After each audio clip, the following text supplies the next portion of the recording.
Hi, this is my report. I believe these things. One, if after looking at this, I realize that I am quite conservative. I know my students might be surprised at that. Um, a woman should be able to have an abortion if she wants to. To me, that's like saying a woman should be able to murder somebody if they want to. The fetus is a living, breathing thing about to become a human being. And I don't think anybody has a right once the process starts to stop it. Something I feel very passionate about. Of course, some people will say it's her body; she has the right to do what she wants to, and they'll say that in cases of rape or incest, a woman should be able to make those kinds of decisions, and government should stay out of it. But I don't think so. I think government needs to stay in the issue of abortion and to make sure that human life, which is sacred, is being protected. So another one, government should help those who are poor. Well, I think the government's done a lot to help people who are poor.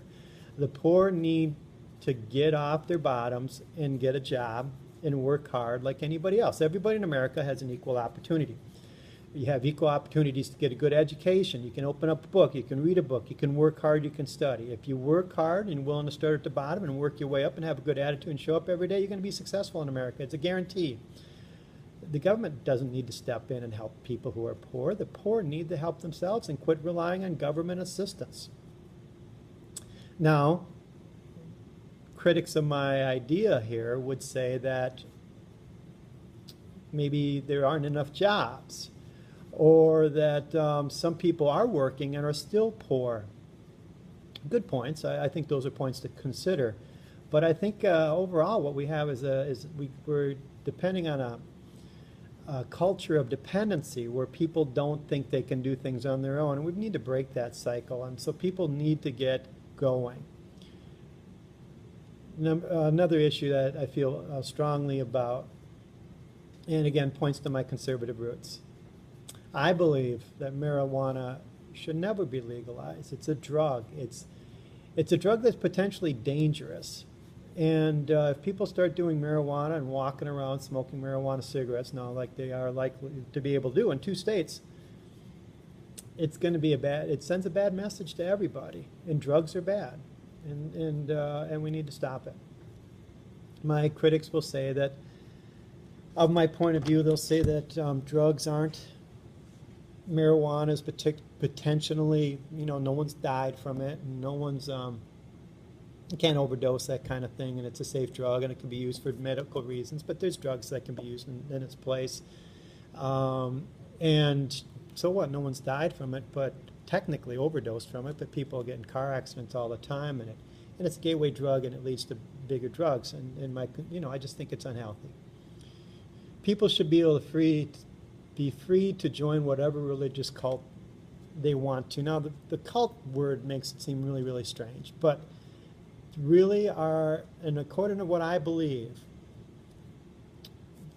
Christianity is what this country was built upon, and that should be the religion that people are in, and people need to look at their religious views and become Christian. And I know some people will say my views aren't very tolerant, but I just got to tell you what I believe, and that's what I believe. So if you're Muslim or whatever things, you have freedoms. You can be whatever you want to be, but really we've got to get to the fact that America was founded on Christian values, and that's the way it should be. The poor should pay a higher proportion of their income in taxes. How ridiculous is that? They've worked hard. They've earned that money. They earn the right to that money. They shouldn't be taxed any more than anybody else. They already do pay an exorbitant amount of money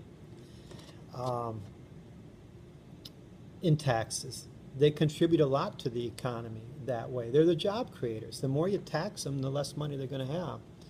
And they deserve that. They deserve the fruits of their labor and their success.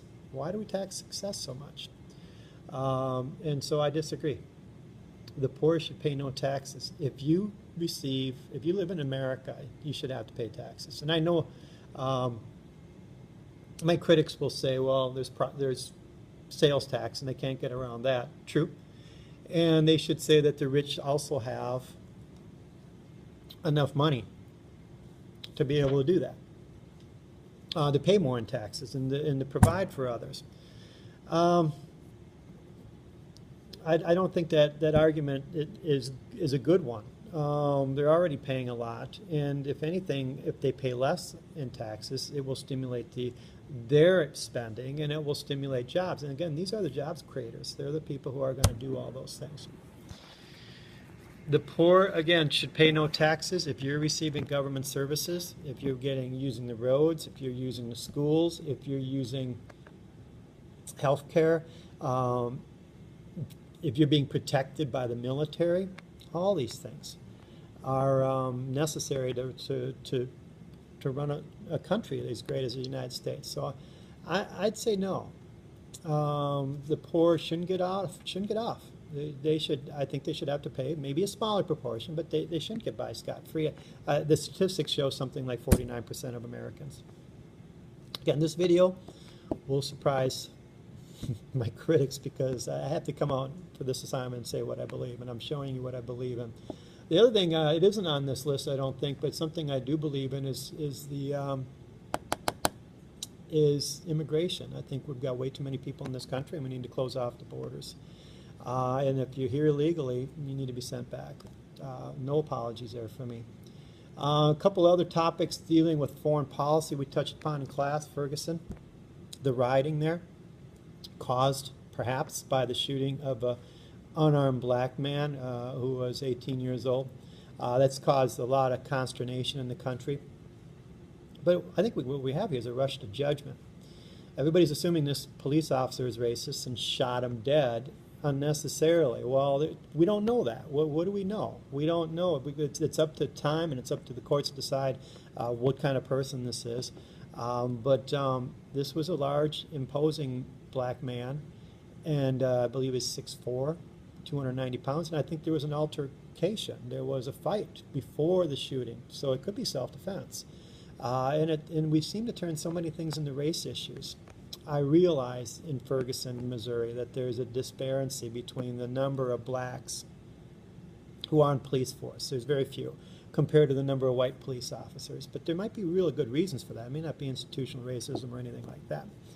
So got to withhold our judgments on this. I also saw, buried in the news, an African-American 38-year-old stabbing to death a white teenage 14-year-old girl that he'd threatened repeatedly using text messages and that kind of thing.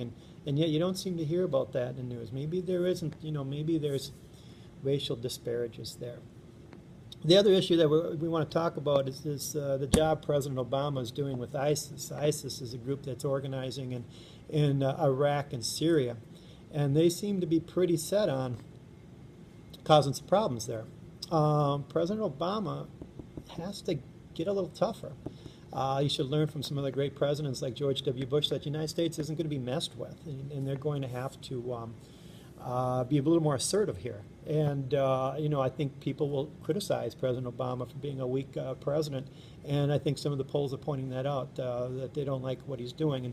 And one of the things I think when these other countries start to realize they can attack us and behead our journalists and that kind of stuff without repercussions, if George W. Bush wasn't afraid to put the foot down or slap some of these terrorist groups like ISIS and do those kinds of things. So those are my positions on some topics that, again, are quite surprising, but these are things I believe in.